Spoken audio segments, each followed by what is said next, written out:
Hi, good morning. I've chosen to do this task by first explaining the context behind it. It's on vocabulary and dialect, and it does involve a very short video, around a minute and a half, of Steve Irwin on the Conan O'Brien show.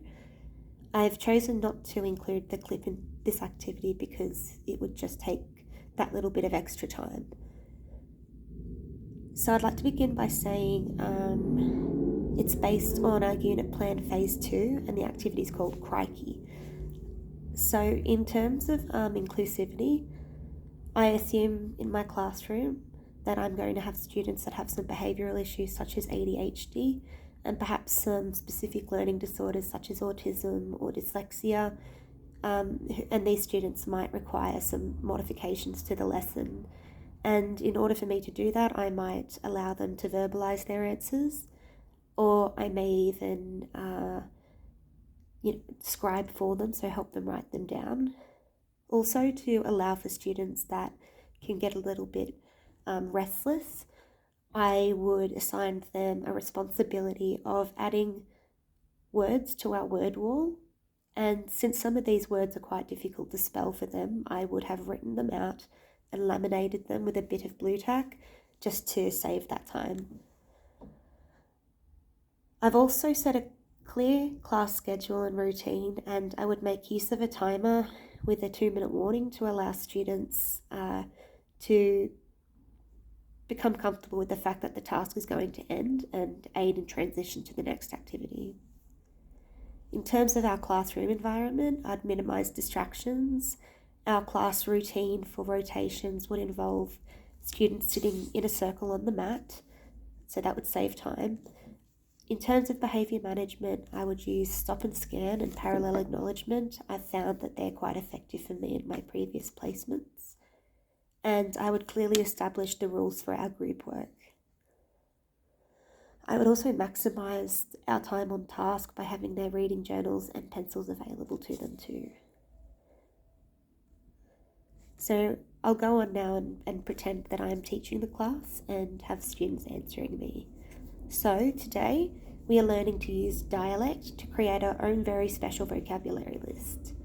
And what I'm looking for at the end of the lesson is a list, not a very long one, maybe even 2 or 3 words, of words that are very specific to you or maybe your family or the area that you're from. And the reason we're doing this today is because expanding our vocabulary, and we all know what vocabulary means. Can I see a show of hands? Can somebody answer?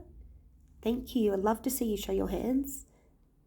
That's right. Vocabulary is all of the words that we know and understand and that we use in our reading, in our writing, and in our speech as well. So it's important that we expand our vocabulary and learn new words because this helps us to read passages of text and understand it just that little bit better. So let's go over our lesson expectations. Can anybody please show, well, what's our first rule for learning? That's right, respecting each other's learning all of the time. Anybody else? What's another lesson expectation we have?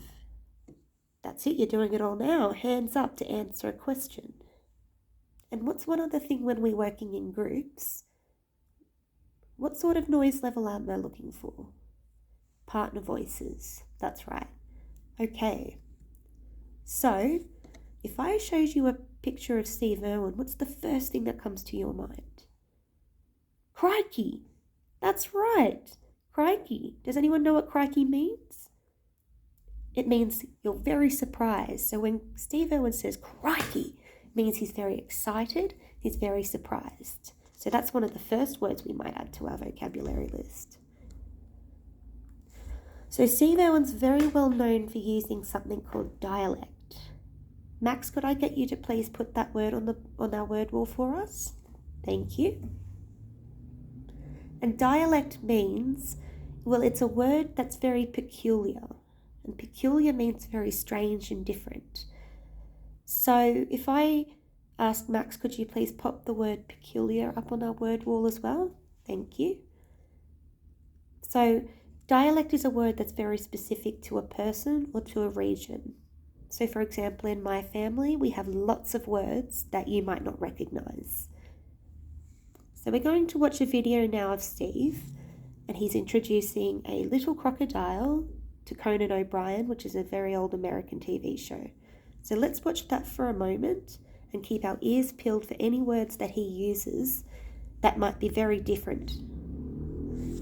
So at this stage, I would be playing a short clip, and I would expect the students to have picked up on quite a few of the words that Steve uses.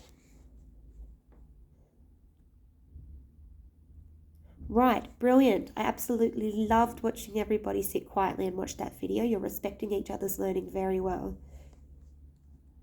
So, what words did you recognize? Throw a shrimp on the barbie. That's a very good one. Mate, yes. And this little beauty, very good. And this little blighter, that's another great word. So what do these words mean? Why would we use the word mate? It's an Australian word, isn't it? Hi mate, how are you going, mate? So that's a word that's a dialect, and it's a word that's specific to Australia almost. Now this little beauty, who can tell me what that means? This little beauty. Show of hands, that would be great. That's right, it's something really, really exciting again, or something really great. If you were to say, you little beauty, it means you're very happy and excited for something. Well done. And this little blighter, blighter, that's a tricky word.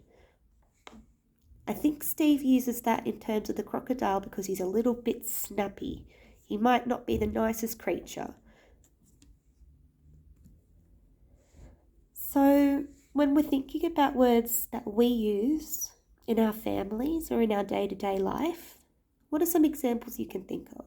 I'll give you a few of my own just to help us out. We'll get started.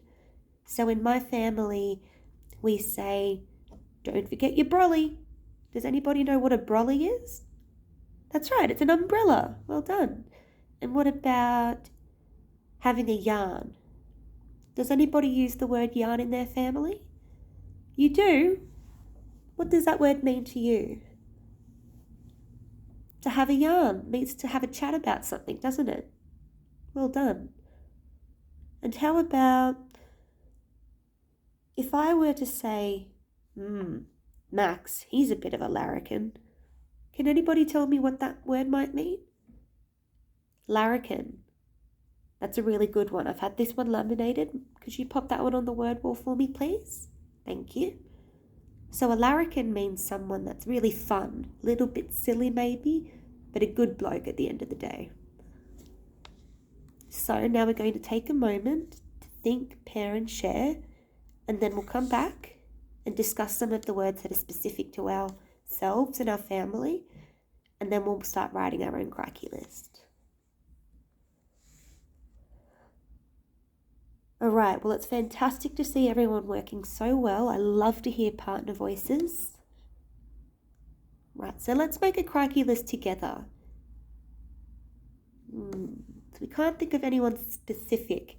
How about if I were to ask you, what's another word for a bathing suit? Hands up, please. Ooh, yep, togs. A cosy. Yes, that's the one that I use. Or swimmers. Yeah, see, there's lots of different words for the same thing. So this is adding to our vocabulary. We understand that a swimsuit is something we go swimming in, but in our families, we might call a swimsuit something different. What about a word for something that's really good? You little ripper. That's a really good one. My grandpa used to use that all the time, and that's similar to you beauty. It means you little ripper. Fantastic. How exciting. Good job. Well done, everyone.